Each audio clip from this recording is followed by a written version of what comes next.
Right. Hi. It has been a minute. If you saw my one of my last posts, March is a very full month for us. And I can't believe we're in April, but we are. So I'm back to read another lovely poem from the Parents Tao Te Ching. As you know, I read the original first, and then the version from William Martin, which is geared toward parents. All right, let's get started. We are on poem 27. All right, a good traveler leaves no traces, and a skilled speaker is well rehearsed. A good accountant has an excellent memory, and a well-made door is easy to open and does not need locks. A good knot needs no rope and cannot be undone. Thus, the teacher is willing to help everyone and does not know the meaning of rejection. It is there to help all creation and does not abandon even the smallest creature. This is called embracing the light. What is a good person but the master of a bad person? What is a bad person but raw materials for his master? If you don't honor your teacher or enjoy your students, you will become deluded no matter how smart you are. This is the most important secret. Well, I'm interested to see what William Martin's interpretation is, but I will say this, the in this poem, the phrase embracing the light, there's a footnote here. I'm just going to share it. In the Tao Te Ching, embracing the light is a term that symbolizes understanding and living truth and goodness, both in oneself and in the world. According to the text, a true master rejects no one, but is willing to help everyone and everything because he sees the light or truth in every creature. This concept also implies the idea that everyone has something to learn and something to teach, and that even a quote unquote bad person can be seen as an opportunity for teaching and growth. I'm glad I read that because that helps clear up what was said afterwards. But again, we will read the version for parents. This is ancient advice for modern parents. Number 27. The title is Fan the Spark. So if you're new here, I read William Martin's poem, and then he has an insight, and then of course I will share some of my insights. All right, your children plan their own education, like it or not. You must learn to cooperate with that plan. If they are drawing, they become artists. If they are reading, they become students. If they are investigating something, they become scientists. If they are helping prepare a meal, they become chefs. Whatever they are doing, they are learning, and it is for them pure joy. As William says, there's a couple questions here for based on that. Can you refrain from judging their interests? Can you give them room to explore?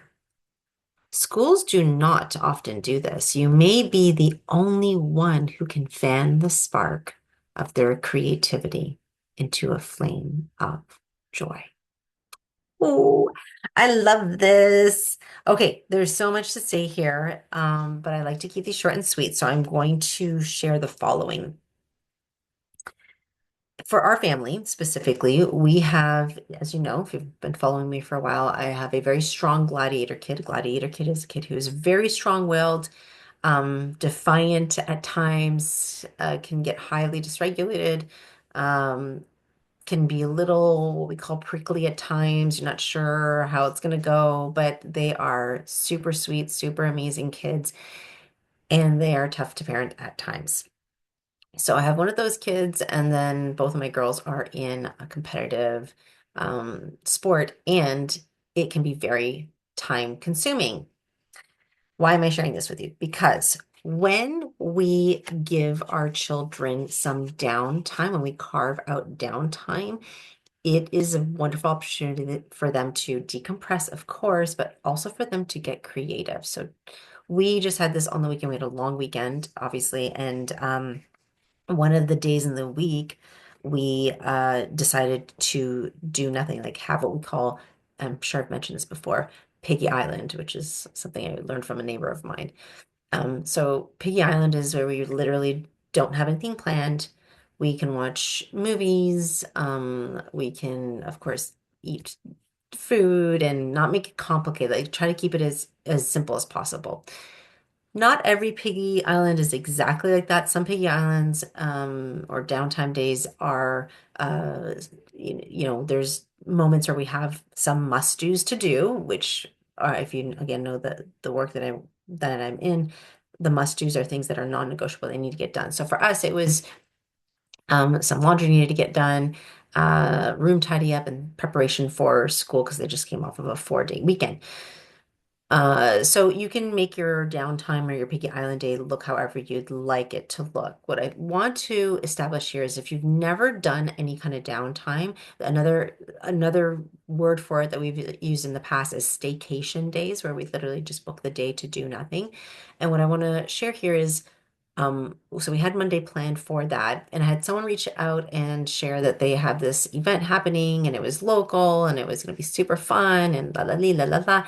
And I had a moment where I was like, oh, but we don't have anything planned. We could possibly go. And then I was like, no, no, no, no. We carved out this time. So even though it's not really something that we're doing that's active, it is something that is carved out for us to honor.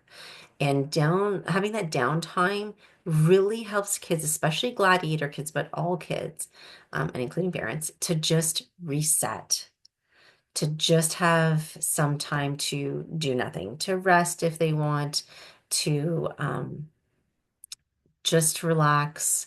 And often, peppered in that day, there'll be moments where you can see the creativity coming out with your kids. So, of course, you can help guide this and you can have puzzles out, or you can have a word search out, or coloring, or, my kids have gotten used to this. So they do enjoy Lego. They do enjoy coloring and artwork and crafting stuff. Um, the point is to really build the skill, because it is a skill to have downtime and know what to do in that downtime. And trust me, I still hear at time, even though we've been doing this for a while, I still hear, I'm bored. I know, kiddo, I get it. And only boring kids are bored, and I know you're not bored. That's what I say to them. So find something creative to do. And if you're really stuck, go read a book. So it is, especially in this day and age where things are usually hustle and bustle. There's a lot going on, again, depending on what activities your kids are involved in as well. That intentional time, carving out that intentional time is a very valuable skill. I want you to get this. It's a very valuable skill that you're helping your kids to learn, okay? So, can you refrain from judging their interests if it's not something exactly that you think is useful? That's a question to ask yourself. And then can you give them room to explore? And as I just shared, this is where you can be a leader in your family and create that time for them to be bored and or creative, two in and of the same things. All right. You may be surprised with what you find your kids are interested in. And as always, be curious with them. And you don't have to make it a full day thing. You can make it an hour thing or 2 hour thing. You can decide how you start. And if you ever have any questions, feel free to ask. Hope this was helpful, and I'll see you next time, both on IG and YouTube. Have a great day. Bye for now.